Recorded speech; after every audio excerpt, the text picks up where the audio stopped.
The autumn rain drummed against the windows of the Vanderbilt estate on Fifth Avenue, and Margaret Sterling stood in the servants' kitchen, her hands submerged in scalding water as she scrubbed the dinner plates. At 28 years old, she had become invisible, a ghost moving through the sprawling mansion where she worked as the head housekeeper. The wealthy families of New York had deemed her unworthy long before she arrived here. She was the daughter of a disgraced merchant, a woman whose father had lost everything in a financial scandal that rippled through high society like a stone thrown into still water. Her mother had died when she was 17, and her brothers had married into respectable families, cutting all ties to avoid association with her tainted name. Margaret had become the family's shame, relegated to service work, because no respectable household would employ her as a governess or companion. Yet she carried herself with dignity that no amount of scandal could diminish. She had learned to find strength in solitude, to find beauty in the small rebellions of everyday life. When Mr. Edmund Hawthorne had arrived at the estate 3 months ago, the English Duke visiting from London to manage his late father's American investments, Margaret had barely noticed him. He was another member of the elite class, another man who would look through her as if she were part of the furniture. But the Duke had different plans. Edmund was a man shaped by loneliness and loss. His father had been cold, demanding, leaving him with an empire but no warmth. His mother had died when he was a boy, and he had inherited a title at 23 that felt more like a burden than a blessing. He kept his distance from society, preferring business dealings and quiet evenings to the endless parties and matchmaking schemes of the New York elite. It was a Tuesday morning when Margaret first truly encountered him. She had been arranging flowers in the library, where Edmund worked late into the nights, surrounded by ledgers and correspondence. He had looked up from his desk, their eyes meeting across the room, and something shifted in that moment, a recognition that neither could quite explain. Edmund saw past the uniform she wore. He saw the intelligence in her eyes, the grace in her movements, the careful precision with which she arranged the roses. "What's your name?" he had asked, his British accent cutting through the silence. Margaret had frozen, unsure if she had heard him correctly. The Duke did not speak to the household staff. "Margaret, sir," she had replied, her voice steady despite the unexpected attention. "How long have you worked here?" 3 years, sir." From that day forward, Edmund noticed her. He would leave books in the library for her to find, volumes on philosophy and history that Margaret devoured during her rare moments of rest. He would ask her opinions about the world, listening with genuine interest as she spoke about her thoughts on art and literature and the nature of human kindness. The other servants noticed. The society pages noticed. Whispers began to circulate through the mansion and into the drawing rooms of Manhattan's elite. The scandal was perfectly timed and perfectly devastating.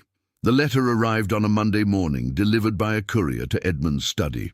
Margaret watched from the doorway as he read it, his face growing darker with each line. When he looked up at her, she knew without being told that everything had changed. The letter was from Edmund's solicitor in London, warning him about the rumors spreading through New York society. A duke was seeing a woman of dubious reputation, a servant, a girl whose father had defrauded half of Wall Street. The scandal would damage his investments, his standing, his ability to conduct business in American markets. The families he had been courting for business partnerships were withdrawing their offers. The invitations had stopped coming.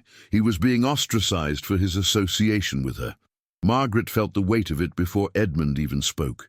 This was the price of her existence, the inevitable consequence of daring to exist in spaces where she did not belong.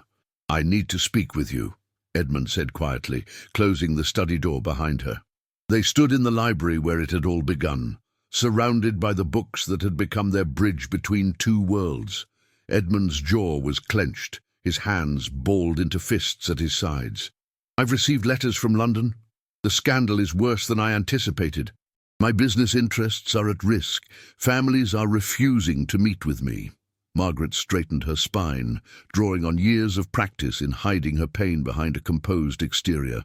"Then you must distance yourself from me, Your Grace. It was foolish of us both to—" "I'm not going to do that," Edmund interrupted, his voice sharp. "I don't give a damn about society's opinions. I never have. My entire life, I have done what was expected of me. I inherited a title I never wanted. I built an empire to honor a father who never showed me love.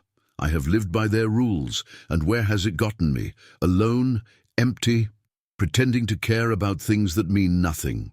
He moved toward her, and Margaret took a step back instinctively, her years of conditioning telling her to maintain distance. But Edmund closed that distance, his eyes searching hers with an intensity that made her breath catch. "You have changed everything, Margaret. When you speak about books, your whole face lights up. When you move through the house, there is purpose in it, intention. You are the most real person I have ever met, and I refuse to pretend you don't exist simply because society has deemed you unacceptable." "Your Grace, Edmund, you don't understand what this will cost you," Margaret whispered. "I understand perfectly," he said, "but I'm asking you to help me understand something else. Do you care for me, even a little?" Margaret's eyes burned with unshed tears. She had spent so many years training herself not to want, not to hope, not to believe that happiness was possible for someone like her. But standing in front of Edmund now, seeing the genuine concern and affection in his expression, she found that her carefully constructed walls were crumbling. "Yes," she admitted, her voice barely audible. "Yes, I care for you, but that doesn't change anything. I am still—" "Magnificent," Edmund finished. "You are magnificent, and I am done pretending otherwise." The next morning, society's verdict was swift and brutal. The newspapers ran headlines about the Duke's scandalous entanglement. Margaret's name was dragged through the pages, her father's crimes resurrected and examined with renewed viciousness. The household staff began treating her with barely concealed disdain. Even the cook, who had been relatively kind to her, turned her back in the corridors. Edmund's American business partners withdrew from their agreements. His standing in society plummeted, and yet he remained resolute in his public acknowledgement of her. He was seen walking with her in the gardens, his arm linked through hers. He invited her to attend a concert where they sat together in a box overlooking the venue, surrounded by gasps and hostile stares. He did not hide. He did not retreat. And Margaret witnessed something she had never seen before.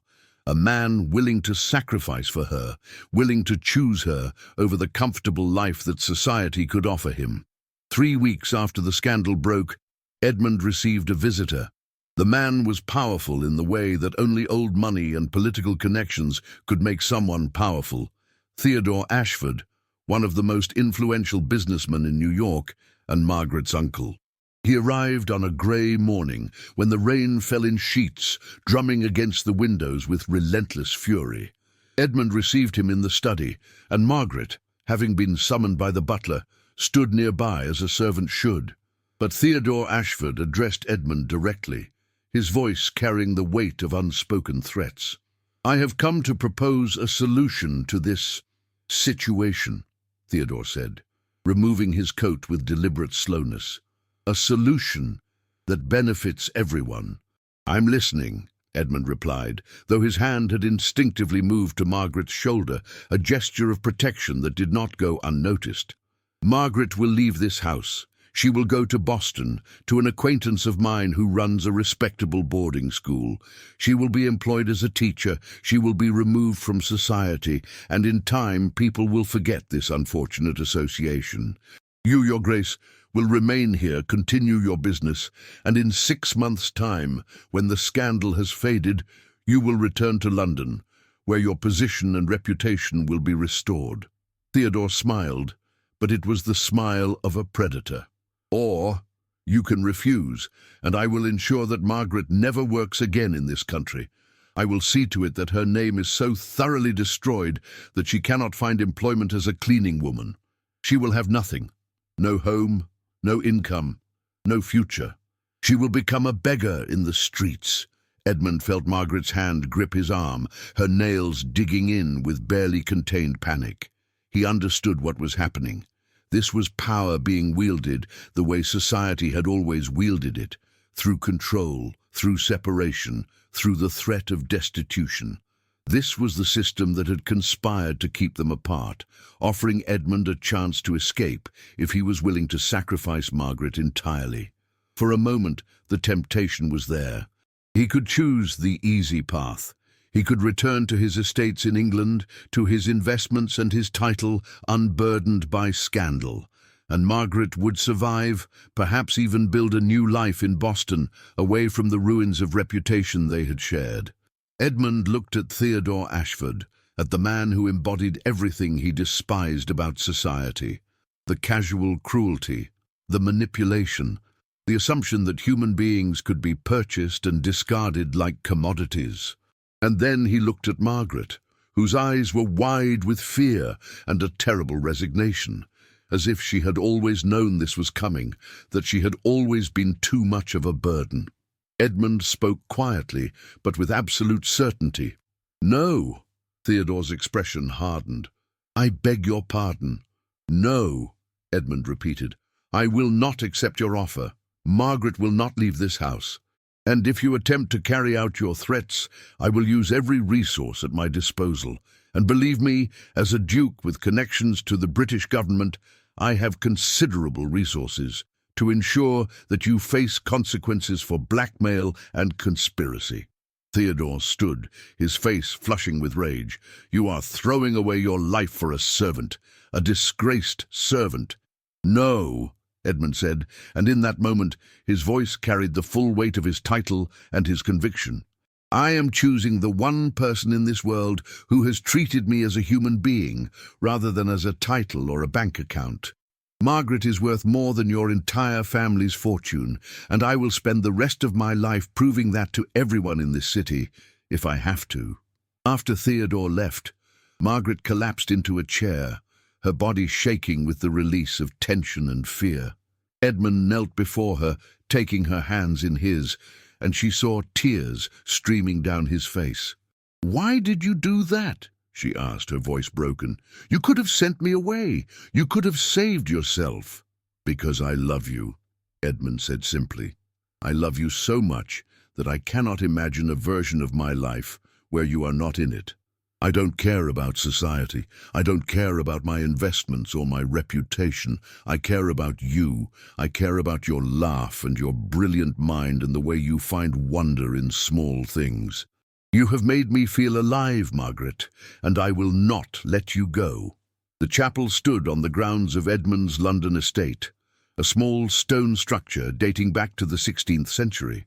Its windows were made of stained glass, depicting scenes of devotion and eternal love, and the morning light filtered through them in cascades of amber and blue.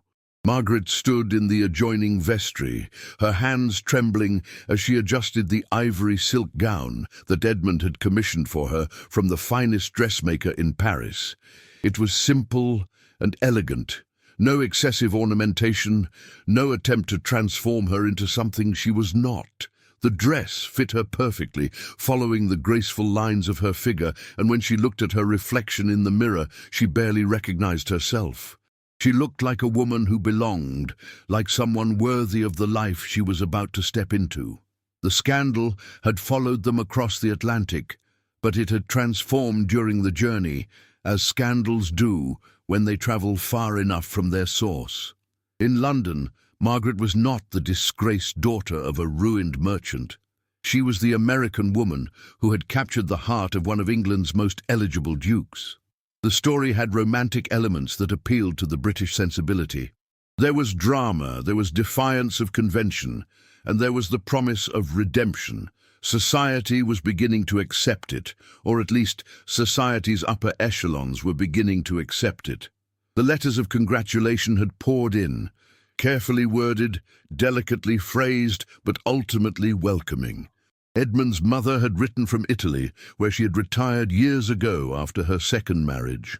"My dearest son, I am thrilled beyond measure to hear of your engagement to Miss Margaret Sterling. Life is too short to waste on the approval of fools. I look forward to meeting the woman who has finally brought joy to your serious face. Come visit me soon, both of you, so that I might know her properly." Margaret had wept upon reading those words, understanding that Edmund's mother was offering her something that had seemed impossible just months ago: family acceptance, genuine warmth, the possibility of belonging. There was a soft knock on the vestry door, and Edmund's best friend, Lord Thomas Whitmore, entered with a warm smile.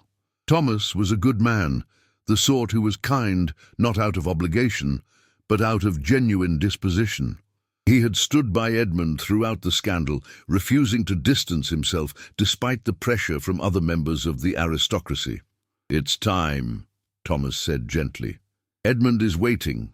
He's rather anxious, if I'm being honest. Keeps checking his pocket watch, as if he's afraid you might disappear before he reaches the altar." Margaret's heart surged with emotion. She gathered the train of her gown and took Thomas's offered arm. As they walked toward the chapel's entrance, she heard the sound of the organ, Mendelssohn's Wedding March, triumphant and joyful. The chapel doors opened, and Margaret stepped into the space where her entire future awaited. The guest list was small, just as Edmund had wanted. There were no grand displays, no society pages watching, no performance of propriety. There was Edmund's mother, radiant in a pale blue gown, tears streaming down her face as she watched her son finally find happiness. There were Edmund's trusted business associates and friends, men and women who had shown him loyalty through the years. And there was Margaret's brother, James, who had made the difficult decision to travel from New York despite their family's lingering shame. He had written to Edmund before the wedding, "I have failed my sister grievously. For years, I allowed pride to keep us separated. I will not make that mistake again.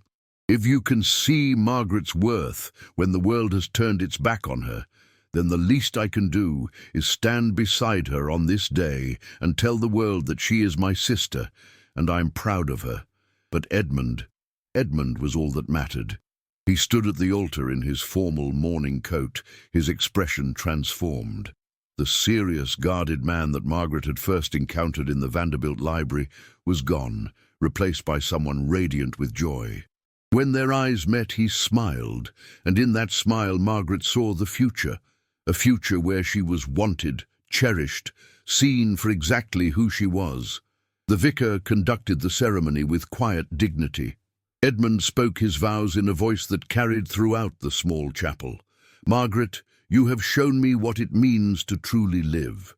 Before you, I was existing but not living, fulfilling obligations but not pursuing joy. You have taught me that courage is not about fighting battles, but about standing firm in what you believe, even when the entire world suggests you are wrong. I promise to spend the rest of my life loving you, protecting you, and ensuring that you never again doubt your worth. You are extraordinary, and I am the most fortunate man alive to call you my wife." Margaret's voice shook as she spoke her vows, her words tumbling out with raw emotion. "Edmund, you saw me when no one else could bear to look. You chose me when choosing me cost you everything, and you never asked me to be less than I was. I promise to honor the gift of your love, to build this life with you with courage and trust, and to remind you every day that you were worth fighting for, just as you have been worth fighting for me." When Edmund kissed her, the small gathering erupted in applause and cheers. Margaret felt tears streaming down her face, but they were not tears of sadness or fear. They were tears of relief, of gratitude, of the profound joy that comes from being truly, completely loved. 3 weeks after the wedding, Margaret stood in the garden of Hawthorne Manor, the sprawling estate that had been in Edmund's family for over 3 centuries. The house was built of honey-colored stone, its windows reflecting the afternoon light, its gardens stretching out in carefully planned rows of roses, lavender, and climbing ivy. The Cotswolds rolled away in every direction, gentle hills, ancient stone walls, and villages that seemed to have been unchanged for centuries. It was the England that Margaret had read about in books, but never imagined she would actually inhabit. She wore a walking dress of pale green muslin, and her hair was arranged simply beneath a bonnet that Edmund had given her as a wedding gift. Gone were the days of servants' uniforms, though she had kept one of her old dresses tucked away in a drawer. Sometimes she took it out and looked at it, remembering who she had been, the remarkable distance she had travelled. Edmund found her where she always stood when she wanted to think, beneath the ancient oak tree at the edge of the formal gardens, looking out over the fields beyond. He moved quietly, but she always sensed his approach. They had developed an intimacy that went beyond the physical, a spiritual attunement that made them aware of each other without needing to speak. "There you are," he said, wrapping his arms around her from behind and drawing her back against his chest. "I've been searching the entire house. I found you've rearranged the library again." Margaret smiled. Edmund had given her permission to redesign the library, and she had spent weeks carefully cataloguing and reorganizing the thousands of volumes. She had also begun adding her own books, novels and poetry collections that she treasured.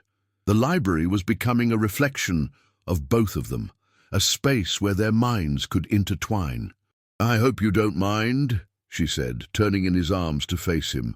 "I wanted to create a system that honored both the existing collection and new acquisitions. I thought perhaps we could—" She paused, suddenly uncertain. Old habits died hard. Even after weeks of marriage, sometimes she still expected Edmund to tire of her opinions, to require her to resume the role of someone who was seen and not heard. "I think it's brilliant," Edmund interrupted, clearly reading her hesitation. "In fact, I was wondering if you would be interested in hosting a salon. We could invite intellectuals from Oxford and London, scholars and artists who would appreciate your mind. There's a drawing room on the eastern wing that could be perfectly adapted for the purpose." Margaret felt a surge of emotion at the suggestion. A salon, a gathering of minds and ideas, a space where she could engage in the kind of intellectual discourse that she had always craved but never been permitted to pursue. It was the sort of privilege typically reserved for women of the highest social standing, and yet Edmund was offering it to her without hesitation, as if it was the most natural thing in the world. "You truly mean that?" she asked, though she already knew the answer. Edmund always meant what he said. He did not make promises lightly. "Completely," he replied, brushing a strand of hair away from her face. "In fact, I've already drafted invitations for the first gathering. I was thinking autumn, when the estate is particularly beautiful. I've included several Oxford professors and a few published authors. I believe there are several women scholars who would be delighted to participate. What do you think?" Margaret felt tears threatening again. She had spent her entire life being told that her thoughts were a liability, that her intelligence was unbecoming in a woman, that the best she could hope for was to be a silent ornament in a man's home. Edmund was not only allowing her to be intellectual, he was actively encouraging it, celebrating it, building a life around her brilliance. "I think I love you," she said simply. "I think I love you with every part of my being, and I cannot believe how fortunate I am that you chose to see me." "There's nothing fortunate about it," Edmund said, kissing her forehead. "I chose to see you because you are worth seeing. Every day I thank whatever providence led me to that library in New York, to that moment where I looked up from my desk and saw you arranging flowers. Every day I wake up grateful that you didn't leave me to my solitary existence." They stood beneath the oak tree as the afternoon light grew golden, Edmund's arms around Margaret, her head resting against his chest. For the first time in her life, Margaret felt truly at peace. The fear that had haunted her, that this would be taken away, that she would wake up and discover it had all been a dream, was finally beginning to fade. A month into their life at Hawthorne Manor, Margaret received a letter. It bore the New York postmark, and the handwriting was her brother James's. Her hands trembled slightly as she opened it, uncertain what news it might contain. Since James had attended the wedding and returned to New York, their correspondence had been sporadic. Margaret had been afraid to push for connection, still bearing the scars of their years of separation. My dearest sister, I write to you with both joy and regret. Joy, because I have finally begun to make peace with the man I have been, a man too concerned with social standing, too willing to sacrifice family bonds in pursuit of respectability. Regret, because I have wasted so many years in which I could have known you, supported you, stood by you as a proper brother should. I write also to inform you of significant changes here in New York. Do you remember Theodore Ashford, the man who came to Edmund's study and threatened you? His business dealings have come under investigation by several government agencies. It appears that his wealth was built partially on fraud and the exploitation of his employees.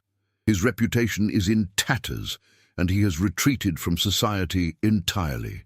I mention this not to gloat, but because I believe you will find some solace in knowing that karma does indeed exist, and that those who prey upon the vulnerable often eventually face consequences for their cruelty. More importantly, I wish to inform you that I have begun my own philanthropic work. I have established a foundation in your name, the Sterling Charitable Society, dedicated to supporting women and girls who find themselves in desperate circumstances, particularly those from families that society has deemed unsuitable or disgraced. Your story, Margaret, has changed something in me. It has shown me that the measure of a person is not their birth or their family's circumstances, but their character and their resilience. I'm using the fortune that I was afraid to share with you to help others in your situation. I hope this brings you some small measure of joy. Edmund is a good man. I saw it clearly at the wedding, and I see it in every word you write about your life in England. He is devoted to you, and you clearly return that devotion. Be happy, Margaret. You have earned it. And know that I am working to earn your forgiveness and your trust. Your devoted brother, James Margaret, read the letter 3 times, tears flowing freely by the end. She found Edmund in his study, where he was reviewing correspondence related to his English estates. When she entered, he immediately rose, sensing her distress. "What is it?" he asked, moving toward her. "Are you unwell? Is it news from home?"